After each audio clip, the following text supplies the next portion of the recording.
Breaking news చూస్తున్నాం. ఛత్తీస్గఢ్లోని పువ్వర్తి police క్యాంపుపై మావోయిస్టులు మెరుపు దాడి చేశారు. భద్రతా బలగాలే లక్ష్యంగా పోలీసు భద్రతా శిబిరంపై 20 రౌండ్లు కాల్పులు జరిపారు. నిన్న అర్ధరాత్రి యూబీజీఎల్ రాకెట్ లాంచర్లతో విరుచుకుపడ్డారు. వెంటనే తేరుకున్న భద్రతా బలగాలు ఎదురు కాల్పులు జరిపారు. దీంతో ప్రతిఘటించలేక చీకట్లో మావోలు ఘటనా స్థలం నుంచి పారిపోయారు.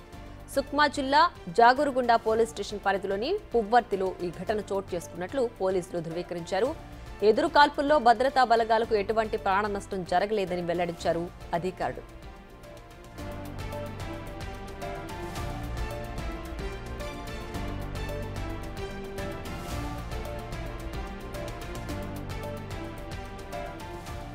ఛత్తీస్గఢ్లోని పువ్వర్తి పోలీస్ క్యాంపుపై మావోయిస్టులు మెరుపు దాడి చేశారు. భద్రతా బలగాలే లక్ష్యంగా పోలీస్ భద్రతా శిబిరంపై 20 రౌండ్లు కాల్పులు జరిపారు.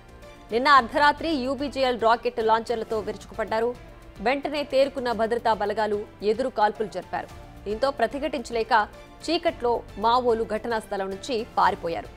సుక్మా జిల్లా జాగురుగుండా పోలీస్ స్టేషన్ పరిధిలోని పువ్వర్తిలో ఘటన చోటు చేసుకున్నట్లు పోలీసులు ధృవీకరించారు. ఎదురు కాల్పుల్లో భద్రతా బలగాలకు ఎటువంటి ప్రాణ నష్టం జరగలేదని వెల్లడించారు అధికారులు.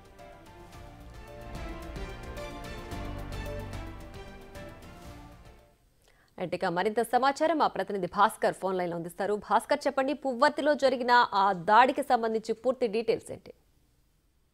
ఇప్పుడు ఛత్తీస్గఢ్ రాష్ట్రం సుక్మా జిల్లాలో భారీ విషయం చోటు చేసుకుంది. 226 బెటాలియన్కి చెందిన సైనికులు మొత్తానికైతే మాత్రం ఒక్కసారిగా ఆ యొక్క అడవి ప్రాంతంలోనే ఒకవైపు బీజాపూర్, మరోవైపు అబుజ్మడ్ ప్రాంతంలో మొత్తానికైతే సోదాలు నిర్వహిస్తున్న నేపథ్యం అయితే ఉంది. అయితే దీనికి సంబంధించి ఇప్పటికే అక్కడ ఉదయం నుంచి కూడా నిన్నటి నుంచి కూడా అక్కడ సోదాలు నిర్వహిస్తున్న తరుణంలో డిఆర్జీకి సంబంధించినటువంటి భద్రతా సిబ్బందితో పాటుగా బెస్తర్ దళాలతో పాటుగా మరి కేంద్ర బలగాలతో పాటు రాష్ట్ర బలగాలు కూడా మొత్తానికైతే మాత్రం అక్కడ ఏదైతే అబుజ్మడ్ ఉందో అబుజ్మడ్ మొత్తం జల్లెడబట్టే నేపథ్యంలోనే ఒక్కసారిగా మావోయిస్టులు తారసపడ్డారు. ఆ మావోయిస్టులు తారసపడిన తర్వాత ఒకసారి ఎదురుకాల్పులు మొదలైన నేపథ్యం అయితే ఉంది. మొదటికైతే మాత్రం అక్కడున్న ప్రాంతానికి ఒక్కసారిగా ఎదురుకాల్పులు జరుగుతున్న ఘటనలోనే ఒకసారిగా పోలీసులు తో పాటుగా మావోయిస్టులు కూడా ఎదురుకాల్పులు ప్రారంభించడంతో మావోయిస్టు ఒక అతను మృతి చెందిన నేపథ్యం మావోయిస్టు సంబంధించిన సాహిత్య పుస్తకాలతో పాటు విలువైనటువంటి పేరు సామాగ్రి కూడా అక్కడ భద్రతా దళాలు మొత్తం కూడా స్వాధీనం చేసుకున్న నేపథ్యం అయితే ఉంది. అయితే ఇప్పటికే అక్కడ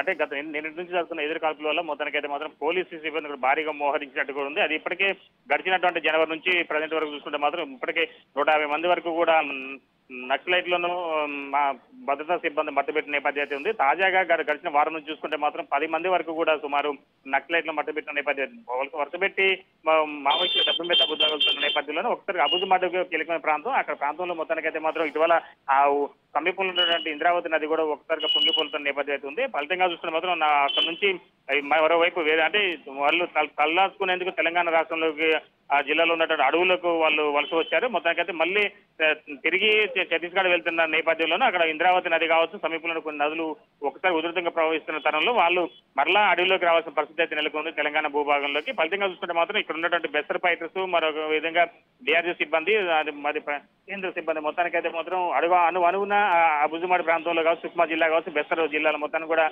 అక్కడ మొత్తం జల్లెడబడుతున్న నేపథ్యం ఉంది. ఫలితంగా చూస్తుంటే మాత్రం వాళ్ళకి విశ్వసనీయ సమాచారం అక్కడ అబుజ్మడ్ పరిసర ప్రాంతాల్లోనే కంపల్సరిగా మావోయిస్టులు ఉన్నారనేది పక్క సమాచారం ఉన్న నేపథ్యంలోనూ ఒక్కసారిగా నిన్న ఉదయం నుంచి కూడా కాల్పులు చేపట్టిన నేపథ్యం అయితే ఉంది. ఫలితంగా చూసుకుంటే మాత్రం అక్కడే సుక్మా జిల్లా చింతగుప్ప పోలీసు పరిధిలో మొత్తానికైతే ఎన్కౌంటర్ జరిగిన నేపథ్యం అయితే ఉంది. అక్కడ కూబింగ్ జరుగుతున్న తరుణంలోనూ కూడా మావోయిస్టు ఎదురుపడ్డారు. మొత్తానికైతే ఒక మావోయిస్టుకి ఎదురుదెబ్బ తగిలింది, ఒక అతను మృతి చెంది ఇంకొక ఇద్దరికి కూడా గాయమైనట్టుగా పోలీసులు చెప్తున్న నేపథ్యం ఉంది. అయితే మొత్తానికైతే వాళ్ళ మిగతా గాయపడిన నక్సలైట్స్ కోసం కూడా పోలీసులు లోపలికి వెళ్ళేసి వాళ్ళంతా సెర్చ్ చేసిన నేపథ్యం అయితే ఉంది. ప్రియా.